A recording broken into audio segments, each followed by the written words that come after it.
hizo un círculo del Señor.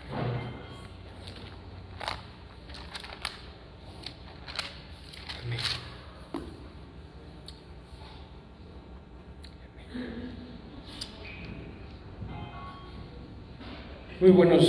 Muy buenas tardes, hermanos, hermanas, personas que nos están acompañando esta maravillosa ocasión en este culto dominical. Hoy es 31 de julio del año 2022, estamos concluyendo este séptimo mes del año y estamos agradecidos con Dios por su gracia para con nosotros. Agradecemos a Dios por la oportunidad que nos ha dado hace unos momentos de poder ser bendecidos por Él a través de la alabanza. Y ahora en estos momentos es necesario ahora buscar su bendición a través de su palabra, a través de este sermón que hoy vamos a tener con el favor del Señor.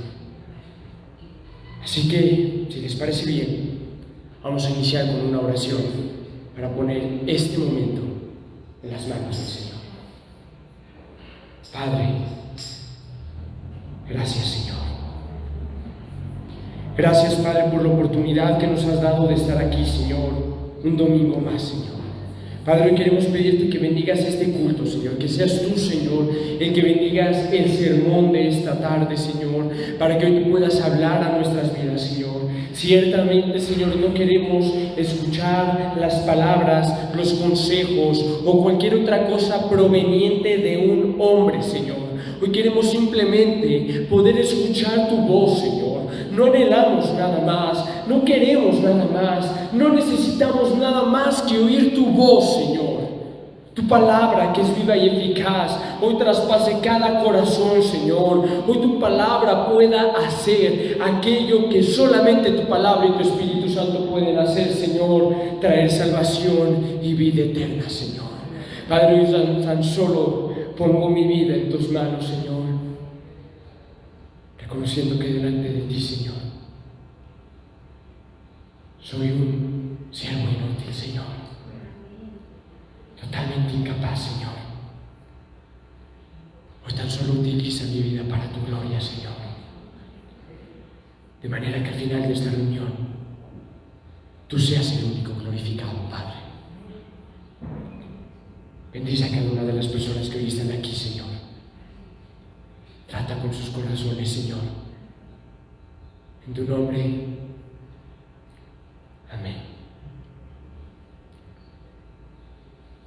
Como lo hemos estado teniendo a lo largo de este año, desde el mes de enero hasta la fecha, hemos estado con una serie de enseñanzas llamadas y tituladas Los atributos de Dios, en las cuales nos hemos dedicado y concentrado a poder conocer en nuestra limitación e incapacidad humana cómo es Dios, poder conocer quién es Dios, qué clase de persona, qué clase de forma, de carácter, de naturaleza tiene Dios, quién es Dios y cómo es Dios. Y a lo largo de 7 meses hemos visto atributos tras atributos del Señor, los cuales han sido ya más de 30 atributos. Y hoy vamos a ver un nuevo atributo para poder entender lo que el salmista decía en el capítulo 9, versículo 10: en ti confiarán los que conocen tu nombre. Necesitamos conocer a Dios para poder amar a Dios, para poder servir a Dios, para poder honrar a Dios,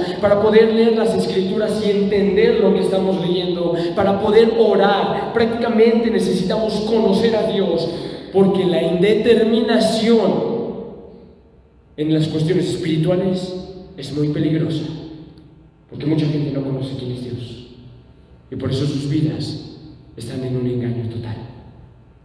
El tema de esta tarde es la gracia de Dios, la sublime gracia soberana de Dios.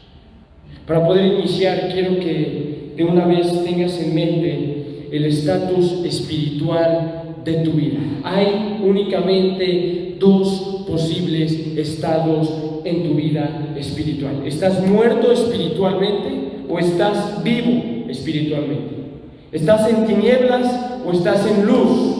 ¿Eres salvo o no eres salvo? ¿Eres cristiano o no eres cristiano? ¿Eres nacido de nuevo o no eres nacido de nuevo? No hay un punto medio, no hay un punto intermedio. No hay color gris en las cuestiones espirituales. O eres o no eres. Pero ten cuidado, porque puedes decir que has nacido de nuevo, pero todos aquí vemos tus frutos y sabemos lo que verdaderamente es tu vida personal con Dios. Así que hoy puedes decir: soy cristiano, y no serlo.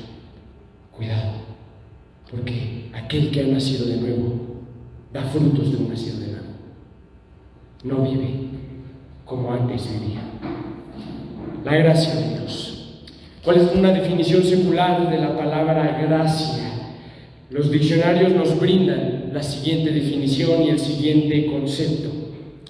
La gracia es el conjunto de cualidades por las que las personas o las cosas que las poseen resultan atractivas o agradables. En pocas palabras, una persona puede decir: esa persona tiene gracia, porque es una persona carismática, es una persona encantadora, es una persona que sus cualidades, su carácter, su personalidad, su manera de ser o comportarse le da gracia, es agradable, es una persona con la cual uno se siente muy cómodo de estar. Y de verdad, hay toda clase de personas, y hay personas que tienen más gracia que otras para poder convivir con ellas. Entonces es la primera definición que nos da: conjunto de cualidades por las que las personas o las cosas que las poseen resultan atractivas o agradables. Habilidad, siguiente definición: habilidad natural para hacer bien las cosas. Es como si yo te digo que eres carpintero y te digo: es que tú tienes mucha gracia para tu oficio, tú tienes mucha gracia para tu trabajo, tú tienes mucha gracia para tu profesión.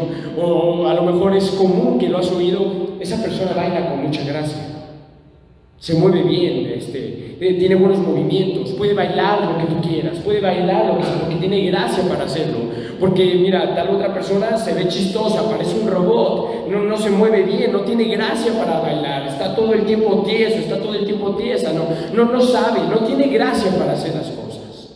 No, esa persona canta muy bonito, qué gracia tiene para poder entonarse, qué gracia tiene para poder desenvolverse en el público y poder cantar, y no tiene pena y contagia al público de su emoción. Pero tal persona no tiene nada de gracia, todo el tiempo se queda quieto, canta como si estuviera en un funeral, no me contagia su emoción. Entonces la gracia también es la habilidad natural que la gente tiene para hacer ciertas cosas en específico.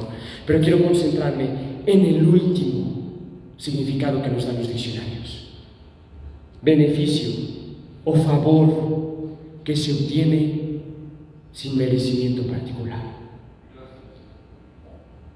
Beneficio o favor que se recibe, que se obtiene sin un merecimiento particular.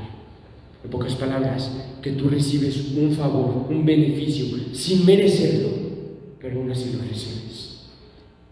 Y esto va aunado a la siguiente definición: perdón o indulto. La gracia es perdón o indulto concedidos por la persona que tiene autoridad para ello. Cuando un juez está juzgando, vaya la redundancia, a un criminal, y ese criminal es digno de una condena de 70 años de prisión, pero el juez dice: bueno, voy a tener gracia de ti y solo vas a estar en prisión 50 años. Está otorgándole un perdón, está otorgándole un indulto, está otorgándole gracia. Esa es la gracia: perdón o indulto concedidos por la persona que tiene autoridad para dar ese perdón o indulto. Por lo tanto, la gracia es un don o favor que se hace sin merecimiento particular y es una concesión gratuita. La gracia es algo gratis. Y fíjate, la última definición del diccionario dice: en el cristianismo, la gracia es el don gratuito y favor sobrenatural que Dios concede al hombre para que alcance la salvación. Precisamente vamos a hablar hoy de la gracia de Dios. La gracia en el Antiguo Testamento a lo mejor no te parece algo tan latente. Puedes ver y leer el Antiguo Testamento y leer los primeros 39 libros de la Biblia y dices, pues la palabra gracia se menciona, pero si te das cuenta, siempre en el Antiguo Testamento la palabra gracia en su gran mayoría se utiliza en este significado. Oh, Nabucodonosor, permíteme hallar gracia delante de ti. O Esther, cuando está con el rey Asuero, concédeme gracia delante de tus ojos. Y siempre es casi en su mayoría el significado o el uso que se da de la palabra gracia en el Antiguo Testamento, aún para con Dios. Vemos como Moisés, como Elías, como Job le decían a Dios: si he hallado gracia delante de tus ojos, si he hallado favor, si he hallado misericordia, si he hallado algo delante de tus ojos, por favor, concédemelo. ¿Esto qué nos quiere dar a entender? En el Antiguo Testamento vemos que la persona de la que se procura obtener gracia, es decir, si tú procuras obtener gracia de mí, la persona de la que se procura obtener gracia se encuentra en una posición de superioridad o autoridad. Por eso se le pedía la gracia a esa persona. Por eso Moisés acudía a Dios para pedir gracia, porque Dios era superior y con una mayor autoridad que la de Moisés. Por eso Esther pedía gracia delante de Asuero, porque aquella persona a la que se le pedía la gracia era una persona superior y con más autoridad que aquella que solicitaba la gracia.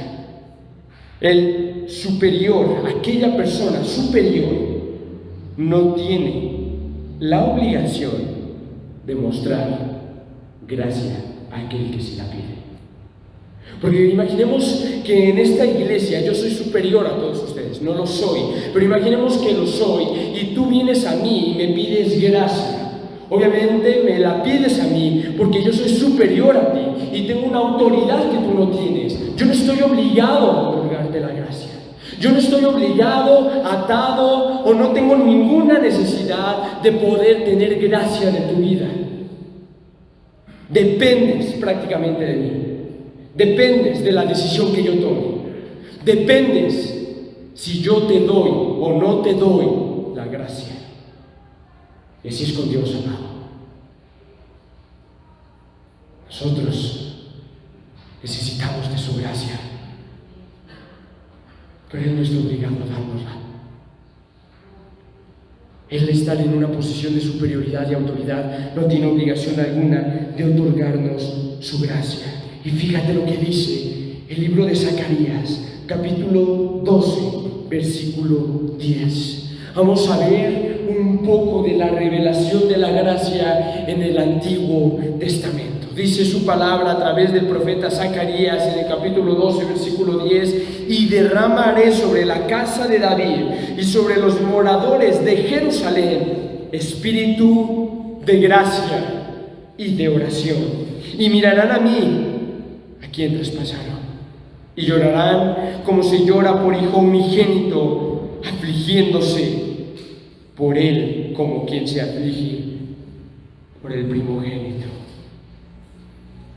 Por el primogénito. Este versículo tiene dos significados. El primero, la promesa de que el Mesías vendría a la tierra a dar su vida por nosotros. Mirarán a mí, al que traspasaron. Viene profetizada la crucifixión de Cristo. Segundo significado, la segunda venida de Jesús, en la cual Él derrotará toda la maldad y reinará y consumará su reino, porque Cristo actualmente ya está reinando. ¿Qué es lo que pasa, amados? Esta es una pequeña revelación de la gracia de Dios en el Antiguo Testamento. Porque a lo largo del Antiguo Testamento, a lo mejor tú ves un Dios diferente al del Nuevo Testamento, pero no es un Dios diferente. La gracia de Dios estaba presente en el Antiguo Testamento. ¿Tú crees que Dios soportaría a un pueblo por más de 3000 años si no tuviera gracia? Si no tuviera la gracia para hacerlo. Cuando se refiere la Biblia a la gracia divina, a la gracia de Dios hacia y para con la humanidad, refleja un favor de Dios que no merecemos. Y además de que no lo merecemos, gratuito, que provee salvación para los que merecen condenación. Y a lo largo de esta enseñanza es lo que quiero que entiendas, que la gracia no la mereces, pero es gratuita para salvarte a ti que estás condenado. La gracia es un regalo gratuito e inmerecido por la elección soberana de Dios, porque como lo hemos visto a lo largo de estos atributos, Dios es soberano, y como lo vimos hace unos domingos, y como dice Romanos 9, no es del que quiere, no es del que corre, sino de Dios que tiene misericordia. No es por ti, no depende de ti, no es por lo que tú digas, es por la elección soberana de Dios, porque tú no puedes elegir a Dios, porque tú no puedes amar a Dios por tu propia cuenta. Dios tiene que amarte a ti primero, Dios tiene que elegir a ti primero, y en eso se basa la gracia, en la elección soberana de Dios. La gracia soberana de Dios es la base de la salvación. A lo largo de toda la Biblia, tú has leído Génesis, tú has leído Primera de Samuel, tú has leído Salmos, tú has leído Zacarías, tú has leído Malaquías, tú has leído Mateos, Hechos, Romanos, Filemón, Hebreos, Pedro, Judas, Apocalipsis. A lo mejor has leído toda la Biblia completa. Déjame decirte que hay una historia que abarca toda la Biblia en su totalidad. En Génesis tú lees algo totalmente diferente a lo que lees en Salmos quizás, pero la historia presente en todas las escrituras es la historia de la redención, la historia de Cristo salvando y redimiendo a la humanidad del pecado, y eso lo encuentras en todos los libros de la Biblia, sin excepción alguna. A lo mejor no lo has notado, pero en cada capítulo de la Biblia está Cristo, aunque no se mencione ni siquiera su nombre, pero ahí está Cristo. Date cuenta brevemente de los pactos que Dios ha hecho. El primer pacto que Dios instituyó con el hombre, obviamente Dios al instituir un pacto, Él no está obligado a entrar en una relación pactual con nosotros, y el primer pacto que Dios establece es con Adán. Vemos también otros pactos con Noé, con Abraham, con Moisés, con David, y a lo largo de toda la Biblia vemos la historia de redención, cómo Dios hace pactos con el hombre. Y no sé si lo has notado antes, pero ¿cómo eran los pactos del Antiguo Testamento? Oye, oh Israel, delante de ti está la bendición y la maldición. La bendición si me obedeces, la maldición si me desobedeces. Prácticamente el pacto de Dios en el Antiguo Testamento era: tienes que hacer esto para recibir mi bendición, o tienes que no hacer esto para recibir mi maldición. ¿Y qué dijo Jesucristo cuando estaba en la Santa Cena, instituyendo la Santa Cena con sus discípulos? Cuando les da la copa de vino y les dice: tomad, esta es mi sangre del nuevo pacto, que por vosotros es entregada. ¿Te das cuenta cómo con la venida de Cristo se instituyó el nuevo pacto? Una promesa que Jeremías nunca pudo ver cumplida en su totalidad, y que profetiza Jeremías: y aquí vienen días en los cuales sale un nuevo pacto. Y llega Cristo y dice: esta es mi sangre del nuevo pacto, que por vosotros es entregada. Ese pacto de gracia. La gracia de Dios superaba en el Antiguo Testamento, pero como siempre, el pueblo siempre la rechazaba y la menospreciaba. Y fíjate lo que dice el profeta Oseas, capítulo 14, versículo 4. Dice Oseas 14:4, el profeta hablando a un pueblo pecador, a un pueblo corrompido: yo sanaré su rebelión. Y Oseas es de los últimos profetas en el Antiguo Testamento. ¿Cuántos siglos, miles de años ya habían pasado de rebelión del pueblo de Israel? Yo sanaré su rebelión.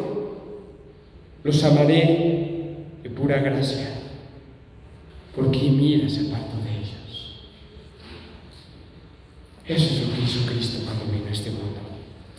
Y en el Nuevo Testamento, amados, vemos la palabra gracia mucho más frecuentemente de lo que lo vemos en el Antiguo Testamento, pero en el Nuevo Testamento recordemos que fue escrito en griego, en su totalidad todo el Nuevo Testamento fue escrito en griego, y la palabra griega para gracia originalmente se refería a buscar un favor, a buscar un beneficio, como se veía también en el Antiguo Testamento, pero después la gracia para los apóstoles, para la iglesia, empezó a tornar un significado todavía más profundo. Ahora la palabra griega en muchas de las libros del Nuevo Testamento se refiere a un favor que se hace gratuitamente, sin reclamo ni expectativa de obtener algo a cambio, y se encuentra esta palabra principalmente en las epístolas del apóstol Pablo. El apóstol Pablo es el que más nos habla de la gracia de Dios en el Nuevo Testamento.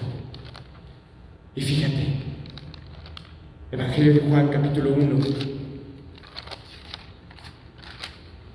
versículo 14. Vamos a leer mucho de la Biblia, porque la Biblia nos habla mucho de la gracia. Y dice Juan, capítulo 1, versículo 14, este primer capítulo de Juan nos está hablando de Jesucristo. Y dice, y aquel verbo, hablando de Dios, verbo, mayúscula, y aquel verbo fue hecho carne. Cristo nació, la encarnación de Jesucristo, y aquel verbo fue hecho carne y habitó entre nosotros, y vimos su gloria, gloria como la del Padre, gloria como del unigénito del Padre, como del Hijo de Dios, lleno de gracia y de verdad. Versículo 16. Porque de su plenitud tomamos todos, y gracia sobre gracia. Pues la ley por medio de Moisés fue dada, pero la gracia y la verdad vinieron por medio de Jesucristo. Glorioso pasaje. En el Antiguo Testamento el pueblo obtenía la salvación por medio de la obediencia a la ley y por medio de anhelar la promesa. Por Moisés vino la ley, dice Juan, mas por Jesucristo vino la gracia y la verdad. Gracia sobre gracia. Y esa expresión tan sublime de gracia sobre gracia conlleva la idea de provisión continua e inagotable de la gracia de Dios a los creyentes. La gracia de Dios no termina, la gracia de Dios no se acaba, la gracia de Dios no tiene límite, la gracia de Dios jamás se interrumpe. Y como tal, la gracia de Dios no es un atributo de Dios. O sea, no podemos decir que es un atributo de Dios. Por ejemplo, la santidad de Dios, eso es un atributo de Dios. Y decimos, Dios es santo. Y no decimos, Dios es gracioso. No queda. La gracia como tal no es un atributo. Más bien, es la actividad redentora de Dios que se manifiesta en la obra redentora de Cristo, mediante la cual perdona a los pecadores. Claramente, como dice Tito, capítulo 2, versículo 11, pero la gracia de Dios se ha manifestado a todos los hombres para salvación. La gracia de Dios se ha manifestado a todos los hombres para salvación. Ese es básicamente el significado de la gracia. No es como tal un atributo de Dios, es la obra redentora de Dios por medio de su Hijo Jesucristo. Entonces somos salvos, los que estamos aquí, y somos salvos nada más por la gracia del Señor Jesucristo. La gracia, amados, refleja la naturaleza inmerecida de la salvación de Dios. Porque déjame preguntarte algo, ¿qué favor mereces tú recibir de Dios? Dios te debe algo a ti. ¿Tú has hecho algo digno de que Dios esté en deuda contigo? Dios está en deuda contigo, Dios te debe un favor, Dios de alguna manera pues te tiene que compensar por algo que has hecho a lo largo de tu vida, como para que recibas la gracia de parte de Él. La gracia refleja la naturaleza inmerecida de la salvación. ¿Tú crees que todos los cristianos del mundo merecen ser salvos? ¿Tú crees que toda la gente que ahorita está en el cielo merecía ser salva? ¿Tú crees que yo, que si ahorita me muero y voy al cielo, merezco ser salvo? La gracia refleja que somos totalmente inmerecedores de ella. El pasado que tú tengas, tu vida que actualmente llevas, demuestra lo indigno que eres de recibir la gracia de Dios. Tú que eres cristiano y que verdaderamente has nacido de nuevo, ¿cómo era tu vida antes de Cristo? ¿Cómo era tu vida antes del Señor? ¿Cómo te comportabas? ¿Cómo hablabas? ¿Cómo te vestías? ¿Cómo estabas con tu familia? ¿Cuál era tu día a día en tu vida cotidiana?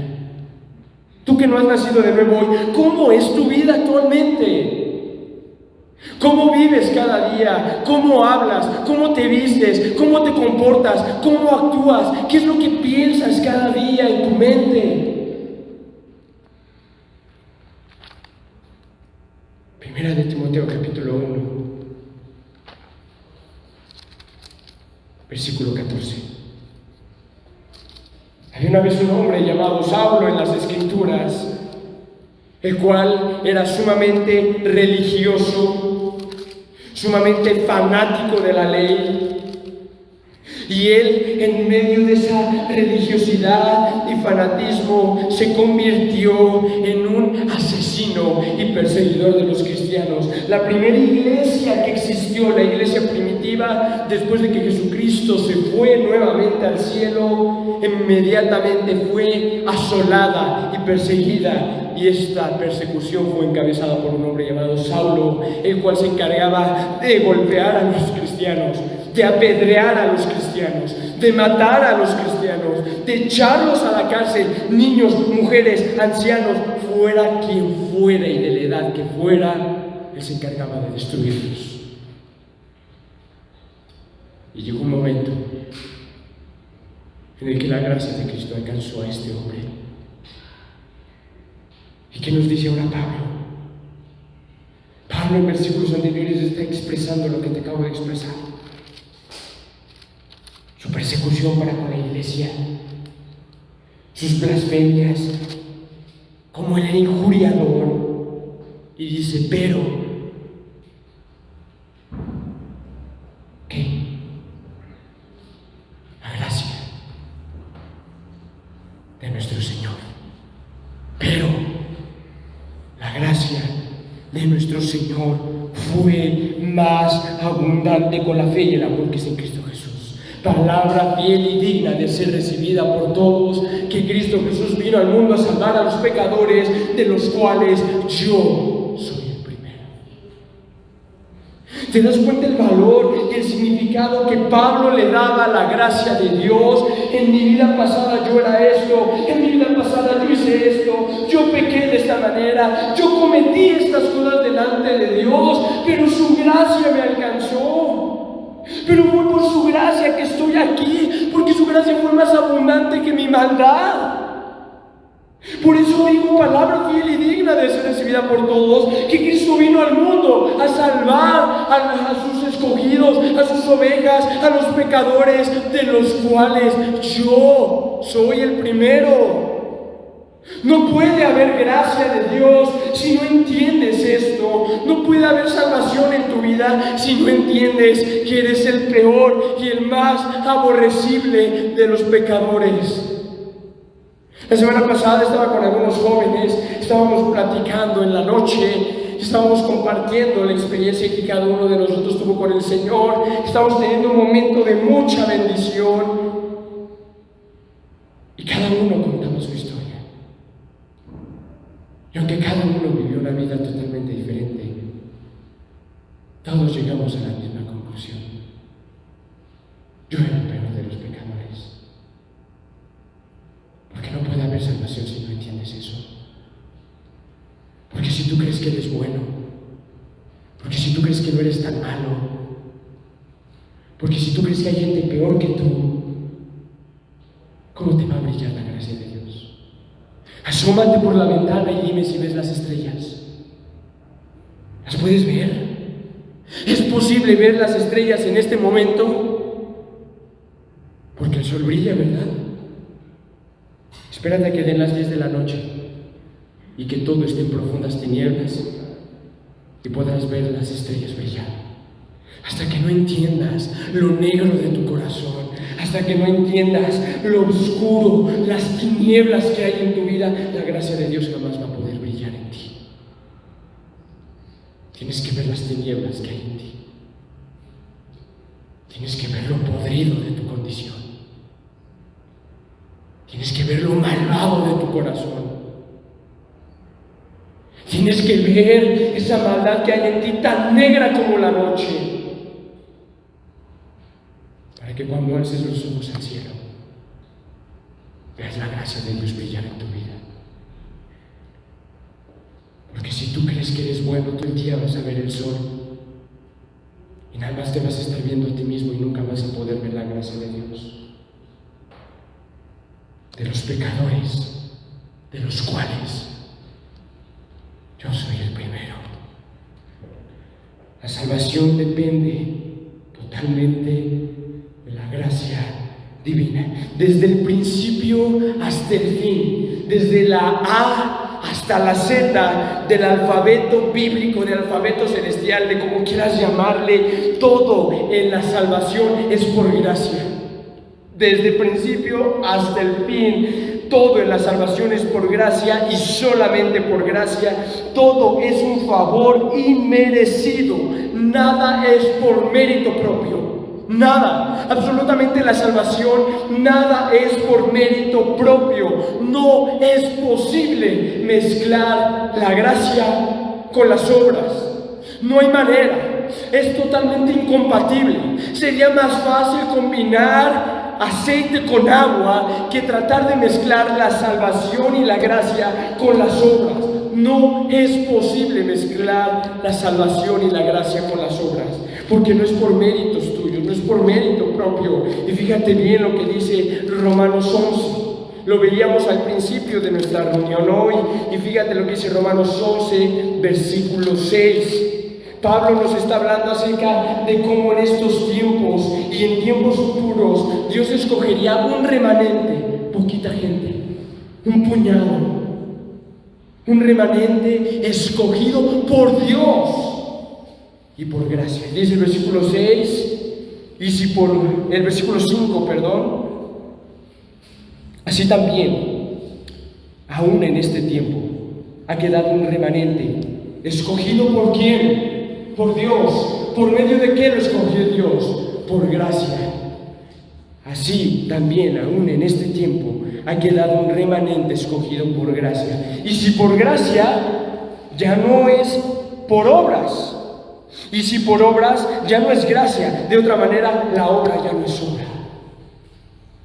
En este tiempo, Dios ha escogido un remanente por gracia. No los ha escogido porque sean buenos, no los ha escogido porque sean hábiles. ¿Tú crees que yo estoy aquí porque soy genial, porque soy hábil, porque soy bueno, porque se me da hablar y exponer? No es así, porque conozco gente impía que habla mejor que yo, que toca la guitarra mejor que yo, que canta mejor que yo. Dios no escoge en base a lo que hay en ti. Es que tal persona me es muy útil, tal persona es muy buena, tal persona es muy exitosa, lo vamos a escoger a él para el remanente. No es así. No es como Dios opera.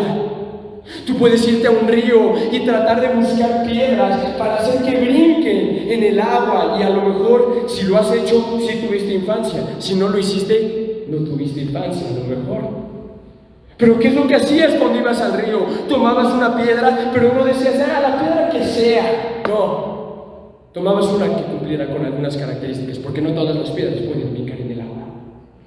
Tú escogías una piedra capaz y útil para poder brincar en el agua. Dios no escoge así.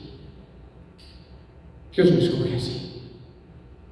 Si ahorita jugáramos un juego y tuviéramos que hacer dos equipos, a lo mejor yo escogería a aquellos de ustedes que veo más hábiles, que veo más rápidos, que veo más fuertes. Dios no escoge así. Él escoge por gracia. a lo vil y menospreciado del mundo. Y así ha quedado en este tiempo un remanente escogido por gracia. Y si por gracia, ya no por obras, de otra manera la gracia ya no es gracia.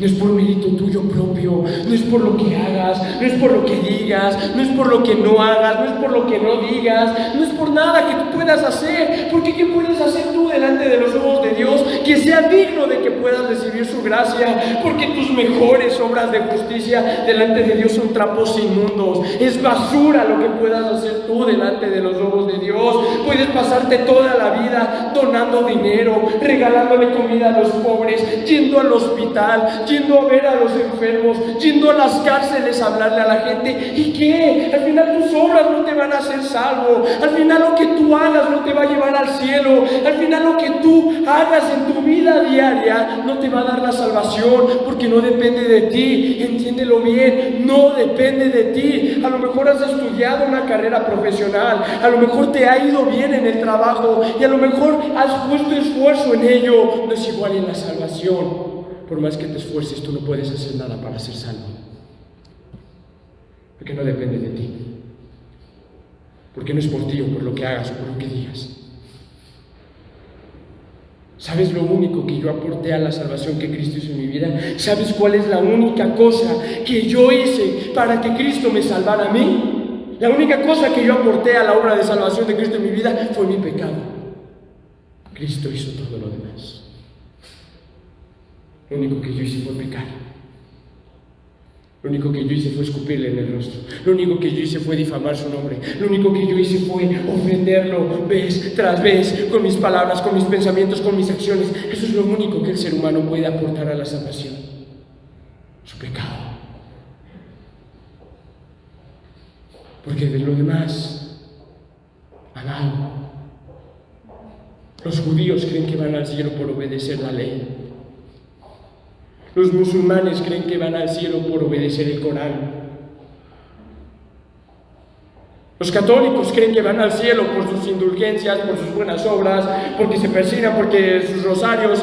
Y no es así. Porque al final el hombre no puede salvarse a sí mismo. Porque es por gracia. ¿Para qué? Para que al final de tu vida el único que se lleve la gloria sea Dios. Y no digas por mí, o por él, o por ella, por Dios. Porque de él y por él y para él son todas las cosas. Él sea la gloria por los siglos. Amén. Es por gracia, amado. La gracia es sinónimo del Evangelio de Cristo. La sustancia y esencia del verdadero evangelio es la doctrina de la gracia de Dios. No hay evangelio sin gracia, no hay gracia sin evangelio. La sustancia y esencia del verdadero evangelio es la doctrina de la gracia de Dios, que de hecho, si quitaran la gracia de Dios del evangelio, le habrían suprimido la propia sangre de vida y no quedaría en él nada digno de ser predicado, de creerse o por la cual luchar. Frase de Charles Spurgeon. Si le quitaran al evangelio la gracia, no habría nada hermoso en el evangelio, no habría nada, no habría vida, no habría sangre en el evangelio, no habría nada digno de ser predicado, no habría nada digno de creerse, no habría nada digno de luchar si le quitaran la gracia al evangelio. La gracia es el alma y la vida del evangelio. Sin la gracia, el evangelio está muerto. La gracia de Dios concibió la salvación de los pecadores desde antes de la fundación del mundo. Y necesitas ver esto. Efesios, capítulo 1, versículo 3. Si recuerdas, hemos hablado en atributos pasados acerca del decreto de Dios y cómo Dios en sí mismo ha decretado todas las cosas. Efesios capítulo 1, versículo 3. Bendito sea el Dios y Padre de nuestro Señor Jesucristo, que nos bendijo con toda bendición espiritual en los lugares celestiales. Y Pablo inicia Efesios alabando a Dios y dándole la gloria. ¿Por qué? Por sus bendiciones. ¿Qué bendiciones? Versículo 4. Según nos escogió. Según nos escogió en Él antes de la fundación del mundo, para que fuésemos santos y sin mancha delante de Él, en amor, habiéndonos predestinado para ser adoptados hijos suyos por medio de Jesucristo, según el puro afecto de su voluntad, para alabanza de la gloria de su gracia, con la cual nos hizo aceptos en el amado, en quien tenemos redención por su sangre, el perdón de pecados según las riquezas de su gracia. ¡Wow! ¡Qué pasaje tan más sublime! Pensar que todos aquellos que ahorita están en el cielo y que algún día estarán en el cielo fueron escogidos por Dios desde antes de que el mundo comenzara.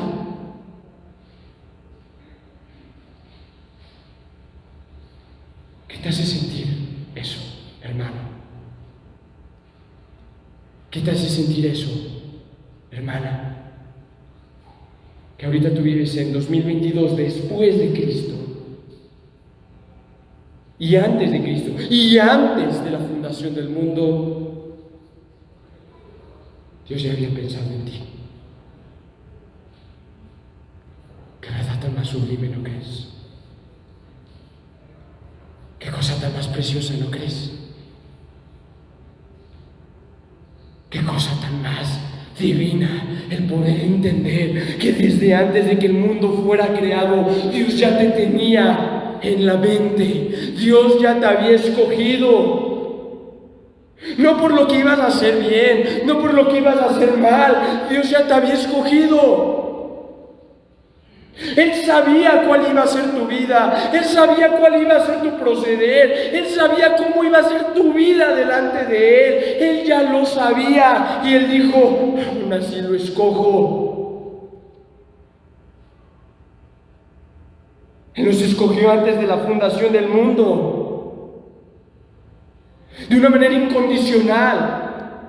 No te dijo: te voy a escoger antes de la fundación del mundo, pero tienes que hacer esto, esto y esto, y te condiciona. No, de una manera incondicional es la elección de Dios. Desde antes de la fundación del mundo, predestinados para ser adoptados hijos suyos por medio de Jesucristo, por el puro afecto de su voluntad. A lo mejor podrías cuestionar: ¿por qué yo sí? ¿Por qué él no? ¿Por qué ella sí? ¿Y por qué yo no? Por el puro afecto de su voluntad. ¿Y quién es el hombre para contender con Dios? ¿Y quién es el hombre para decirle a Dios cómo hiciste las cosas? ¿Sabes qué es lo que queda ante ver la gracia de Dios aún desde antes de la fundación del mundo? No queda nada más que decir: no sé qué viste en mí, pero gracias. Así es como yo me siento, amado. Yo no sé qué vio Cristo en mí, yo no sé qué cosa le pareció buena. Estoy seguro que nada bueno había en mí. Y veo mi vida hacia atrás. Y ahora entiendo muchas cosas. Cuando entiendes que Dios te escogió desde antes de la fundación del mundo, entiendes muchas cosas que has pasado a lo largo de tu vida. Y todo eso es para la alabanza de su gracia, en quien tenemos redención por su sangre. Redención por su sangre, el perdón de pecados, según las riquezas de su gracia. Doy gracias a Dios por haberme elegido para salvación, porque yo nunca lo había podido elegir a Él. Porque si Dios no me hubiera elegido a mí, ¿tú crees que yo hubiera elegido a Dios?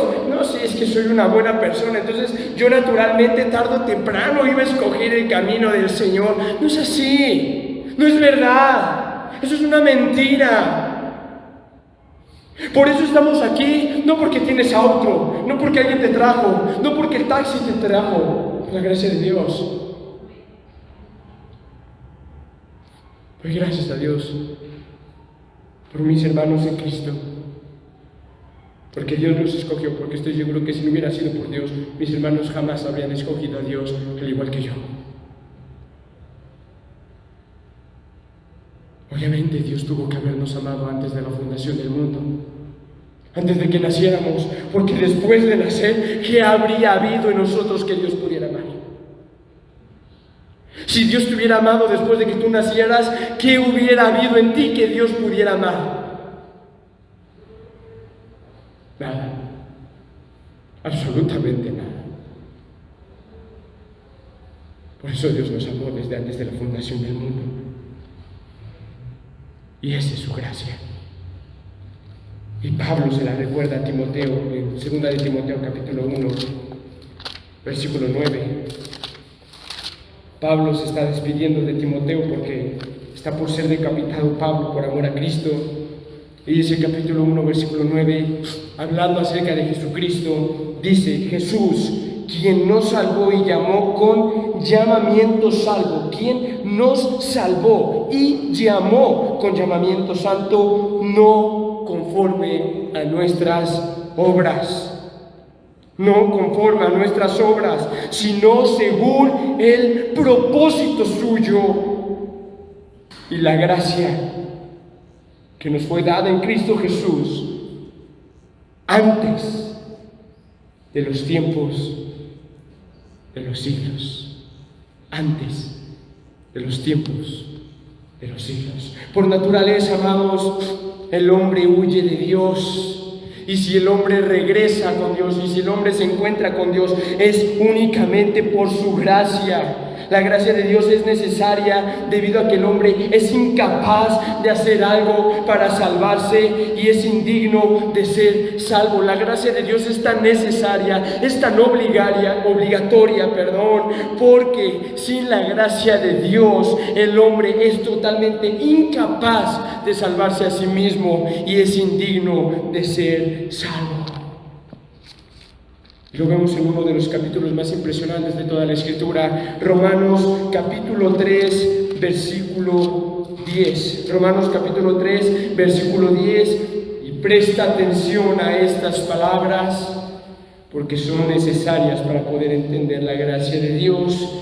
Como está escrito: no hay justo ni aún uno, no hay quien entienda, no hay quien busque a Dios. Todos se desviaron, a una se hicieron inútiles, no hay quien haga lo bueno, no hay ni siquiera uno.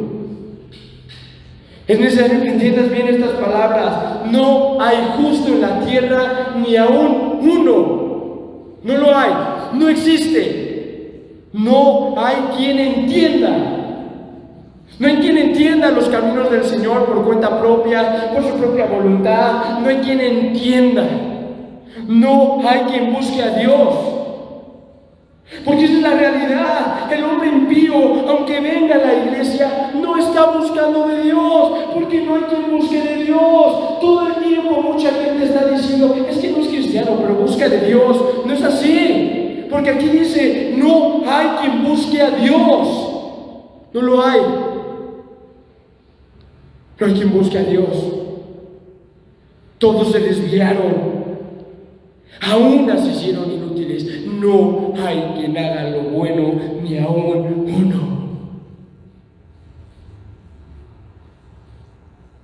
No es por tu libre albedrío de que tú tomas tu propia voluntad de decidir buscar a Dios. Es que ya toma tu decisión, ya toma la decisión de amar a Dios. No se trata de una decisión que el hombre pueda tomar, porque el hombre toma a diario decisiones, pero no tiene la capacidad de poder tomar la decisión de amar a Dios, porque el hombre es totalmente incapaz de amar a Dios por su naturaleza. ¿Qué pasó en el huerto del Edén? Por el pecado de uno, los muchos fueron constituidos pecadores.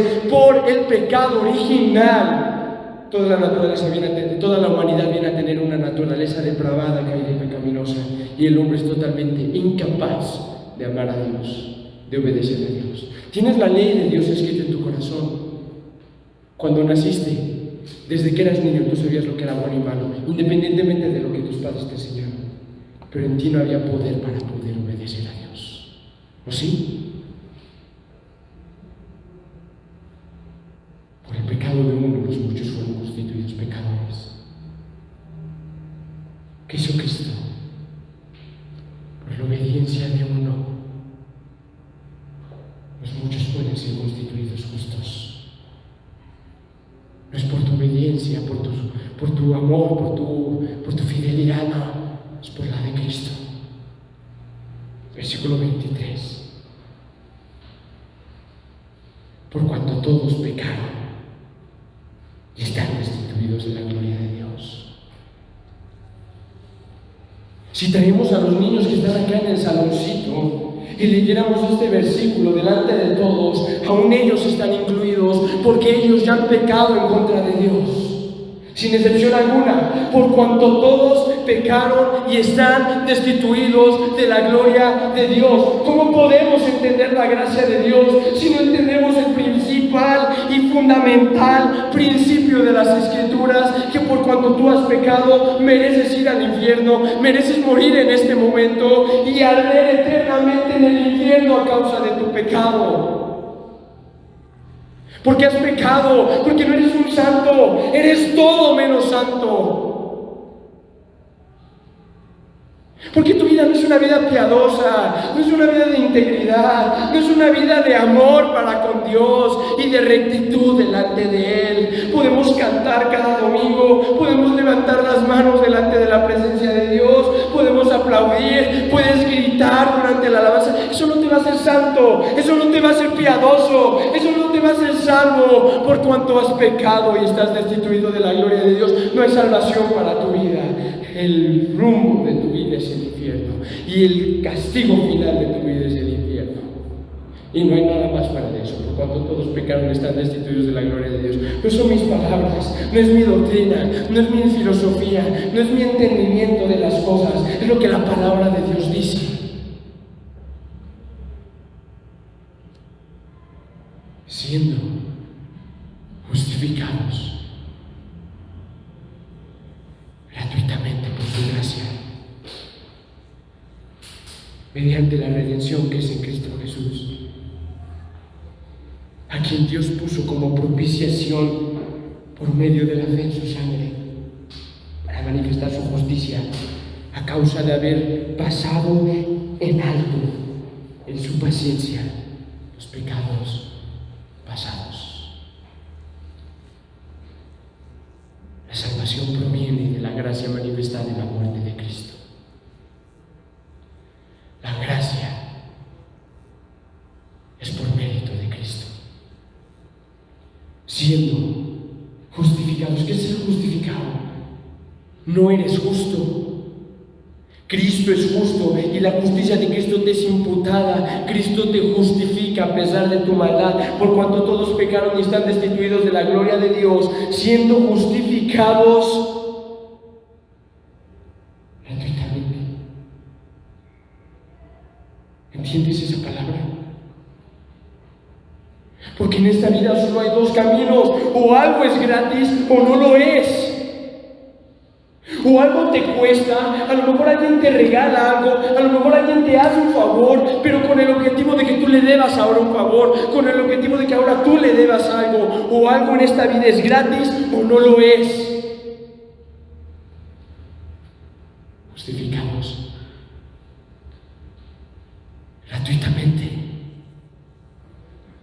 Cristo no da su gracia con el fin de esperar algo de tu parte. No puedes comprar la gracia de Dios. Yo no te estoy ofreciendo una gracia barata como la que muchos más ofrecen. No se puede comprar la gracia de Dios porque es gratis, porque es inmerecida, porque tú no eres digno de recibirla, tú no eres digno ni merecedor de tenerla, pero Dios la da gratuitamente por su gracia, mediante la redención. Redimir, restaurar, renovar, reconciliar, que es en Cristo Jesús, a quien Dios el Padre puso como propiciación. Propiciación. Sacrificio. Sacrificio.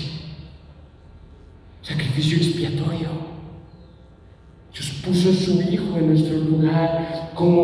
propiciación por medio de la fe en su sangre para manifestar su justicia a causa de haber pasado por alto en su paciencia los pecados pasados. Esa es la gracia de Dios. Esa es la gracia de Dios, amado. Y para que lo entendamos mejor, vamos a concluir con un texto en Efesios, capítulo 2, versículo 1.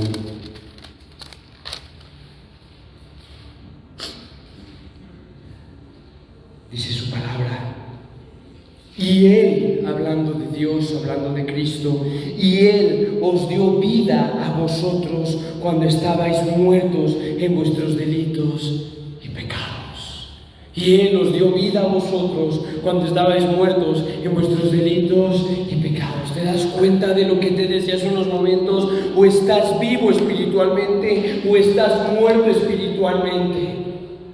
Y cuando cada uno de los que hoy somos salvos estábamos en otro tiempo sin Cristo, estábamos muertos. Imagínate un cadáver arrojado en un canal, en descomposición, ya no tiene un color normal del cuerpo, está lleno de animales por dentro, quizás que ya se está en estado de descomposición, el cuerpo está ya todo podrido, el cadáver, está todo apestoso alrededor, hay una descomposición brutal, está todo asqueroso alrededor, la misma agua se está corrompiendo cada vez más, hay moscas y otros animales repugnándose, criándose alrededor de ese lugar, porque está ese cadáver ahí muerto.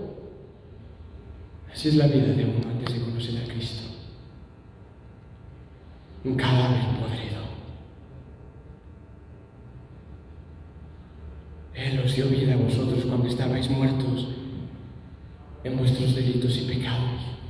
¿Te das cuenta por qué la salvación no puede ser por ti? No puedes decir: es que yo tuve fe en Cristo, porque no es así, porque prácticamente sería como un cadáver diciéndole a otro cadáver: yo tuve fe y tú no tuviste fe. Versículo 4. Pero Dios, que es rico en misericordia, por su gran amor con que nos amó, aún estando nosotros muertos en pecados, nos dio vida juntamente con Cristo. Por gracia sois salvos. Esa es la base de la salvación. Que estando muerto uno en delitos y pecados,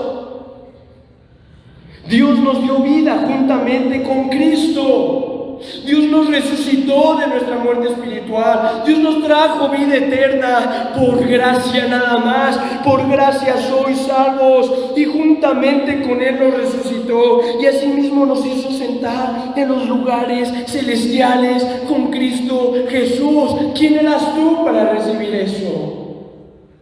¿Quién era yo para recibir eso?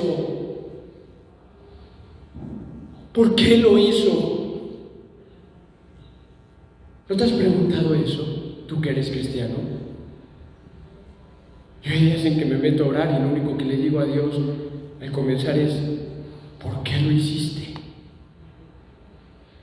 ¿Cómo? ¿Por qué? ¿Para qué? ¿Cómo pudiste hacerlo? Para mostrar en los siglos venideros las abundantes riquezas de su gracia, en su bondad para con nosotros en Cristo Jesús. Porque por gracia sois salvos por medio de la fe. Fe y gracia, porque por gracia sois salvos por medio de la fe.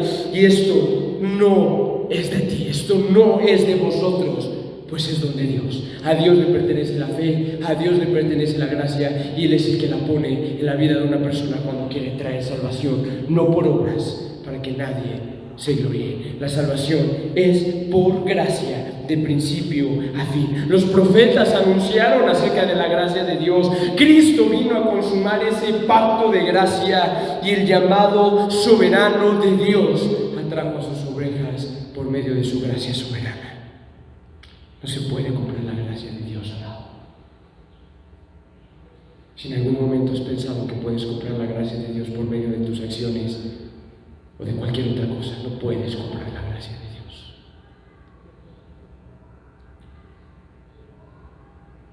Dios,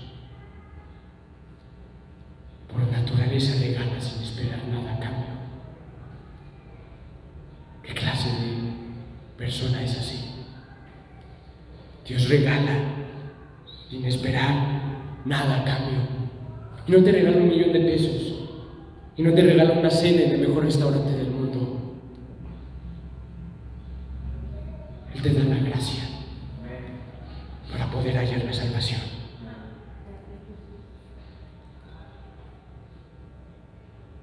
Y nosotros no podemos contribuir en nada respecto a la gracia. Y gloria a Dios por eso. Porque si pudiéramos contribuir, la gloria no sería nada más de Dios, sino que la compartiría con nosotros. Gloria a Dios que nosotros no podemos hacer nada para ser salvos, como otras religiones sí lo profesan. Es hermoso pensar que nuestro Dios da gratuitamente y sin merecerlo. ¿Y quién es objeto de la gracia de Dios? Los peores pecadores, aquellos que son mendigos delante de Él. ¿Acaso, te pregunto en esta tarde, acaso seguirás despreciando, menospreciando, socavando la gracia de Dios? Yo creo firmemente que la gracia de Dios es irresistible, porque en el momento en que Cristo me mostró su gracia, no hubo poder alguno humano ni espiritual que me pudiera resistir a la gracia de Dios. Claramente, como dice Pablo en 2 Corintios capítulo 6, versículo 1, así pues nosotros, como colaboradores suyos, exhortamos también a que no recibáis en vano la gracia de Dios, porque está escrito, porque dice: en tiempo aceptable te he oído, y en día de salvación te he socorrido. He aquí ahora el tiempo aceptable, he aquí ahora el día de salvación. Te vuelvo a repetir la pregunta: ¿acaso seguirás menospreciando y despreciando la gracia de Dios? ¿Acaso serás como los Gálatas, que habían recibido la gracia de Dios, pero ellos se desligaron de Cristo, queriendo ser salvos por sus propias obras, circuncidándose, obedeciendo mandamientos de hombres? Porque la gracia no depende de Dios, nosotros también tenemos que hacer nuestras propias obras. ¿Acaso serás como los Gálatas, que se desligaron de Cristo y buscaron la salvación en ellos mismos y en sus obras, cayendo así de la gracia de Dios? Yo no desecho la gracia, dice Pablo, porque si desecharé la gracia, por demás murió Cristo. Le dice a los Gálatas: yo no desecho la gracia. ¿Pero acaso tú serás como ellos? ¿Acaso serás de aquellos que convierten la preciosa gracia de Dios en libertinaje, claramente como dice Judas 4? ¿Acaso serás de aquellos que toman la gracia de Dios y dicen: no, pues bendito sea el Señor, hoy nos hablaron en la iglesia de la gracia, yo puedo vivir de la manera que yo quiera? Y tomas la preciosa gracia de Dios y la conviertes en libertinaje para vivir tu vida como a ti te plazca, para tener licencia de pecar cuando tú quieras, porque al final Dios, su gracia es grande, no pasa nada, yo hago de mi vida lo que yo quiero. Al final del día, la gracia de Dios va a estar conmigo. Vas a tomar la gracia como pretexto para pecar deliberadamente delante de Dios. ¿Acaso vas a seguir haciendo de aquellos de los que nos habla el libro de Hebreos, que dice que aquellos que pecan deliberadamente ya no queda sacrificio por los pecados? ¿Acaso serás de aquellos que pecan deliberadamente delante de Dios? Porque dice su palabra que aquellos que pecan deliberadamente, Hebreos 10:26, aquellos que pecan deliberadamente, ya no queda más sacrificio por los pecados, sino una horrenda expectación de juicio y de hervor de fuego que ha de devorar a los adversarios. ¿Acaso vas a seguir arriesgándote a pecar deliberadamente? Dígame si que ya no va a haber salvación para tu vida, así sigas vivo.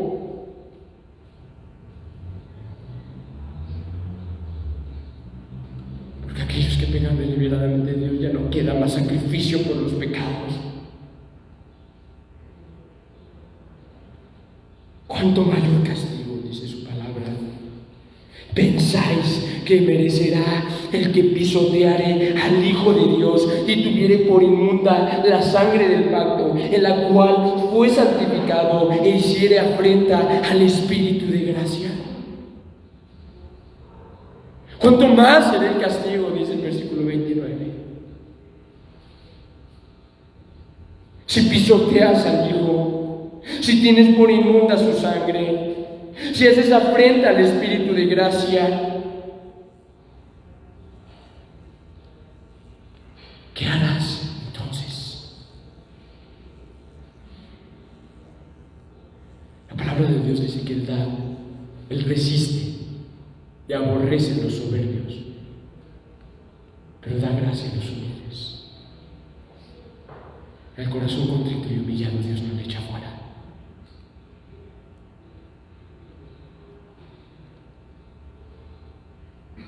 Y su palabra dice: acerquémonos pues confiadamente al trono de la gracia para hallar misericordia, gracia para el oportuno socorro.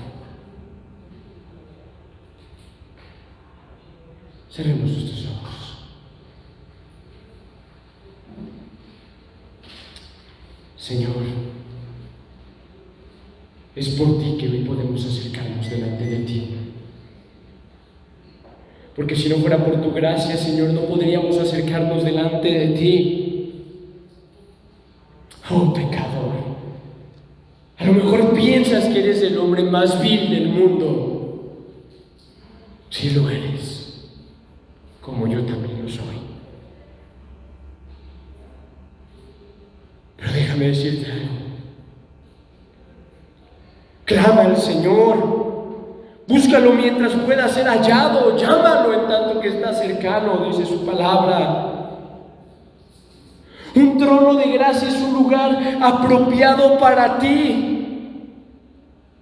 Ve a Cristo. ¿A quién más puedes ir? ¿A quién más puedes correr a buscar gracia? ¿Conmigo? Yo no puedo salvar tu vida. Mirad a mí, dice su palabra, y sed salvos todos los términos de la tierra, porque yo soy Dios y no hay más. Acerquémonos pues confiadamente delante del trono de la gracia para hallar socorro, para hallar gracia, para el oportuno socorro, para hallar misericordia. Amado hermano y hermana, sé que a lo mejor has estado pasando por momentos duros. Y me dirijo a ti, hermano. Me dirijo a ti, hermana, que has atravesado momentos duros. Su palabra dice: mas el Dios de toda gracia, después que hayáis padecido por un poco de tiempo, Él mismo os perfeccionará, afirmará, establecerá y fortalecerá. Ese es el Dios de la gracia que tenemos. Que después que hayas padecido, Él mismo te fortalecerá, Él mismo te afirmará, Él mismo te establecerá y Él mismo te establecerá, Él te perfeccionará, Él te fortalecerá, Él te afirmará. Porque ese es el Dios de toda gracia. Que después de que hayas padecido, Él hará esa obra de restauración. Él va a restaurar aquellas cosas que tú has atravesado.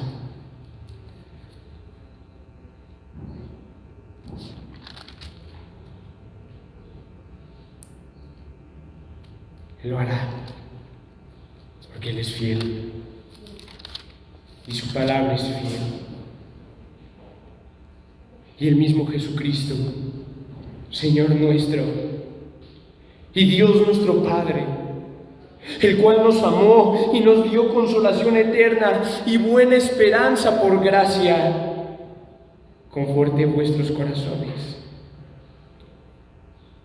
y os conforme en toda buena palabra y obra. Tú pues, esfuérzate en la gracia que es en Cristo Jesús.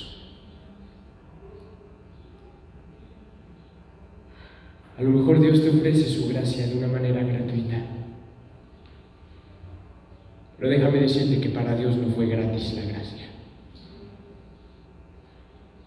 Tuvo que dar a Cristo para conseguir esa gracia. Para que hoy tú pudieras estar aquí escuchando estas palabras, Cristo tuvo que morir de la peor manera posible.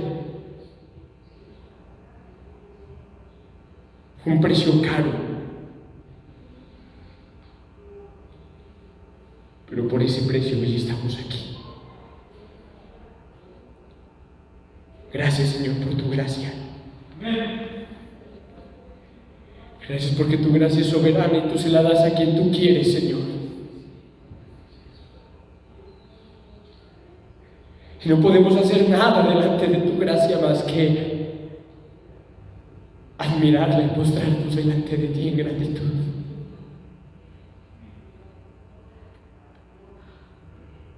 Porque estando muertos en nuestros delitos y pecados, tú nos diste vida, Señor. Tú sabes quiénes éramos, Padre. Te agradecemos, Señor, porque en eso consiste tu amor, Padre. No en que nosotros te hayamos amado a ti, sino en que tú nos amaste a nosotros y diste a tu Hijo en propiciación por nuestros pecados. Por eso nosotros te amamos, Señor, porque tú nos amaste primero, Señor. Gracias, Padre, porque en eso muestras tú tu amor para con nosotros, en que siendo aún pecadores, Cristo murió por nosotros. ¿Qué clase de amor es el de Cristo? ¿Qué clase de amor es el de Dios? ¿Qué clase de gracia es la del Señor Todopoderoso, en que siendo asquerosos, viles, pecadores en este mundo, Él nos alcanzó? Él nos eligió antes de la fundación del mundo. Antes de que Dios dijera, hágase la luz, Él ya había elegido la vida de algunos de nosotros para salvación. Y en esa gloriosa cruz, Cristo murió pensando en nosotros. Porque Él sabía lo que nosotros íbamos a hacer en un futuro.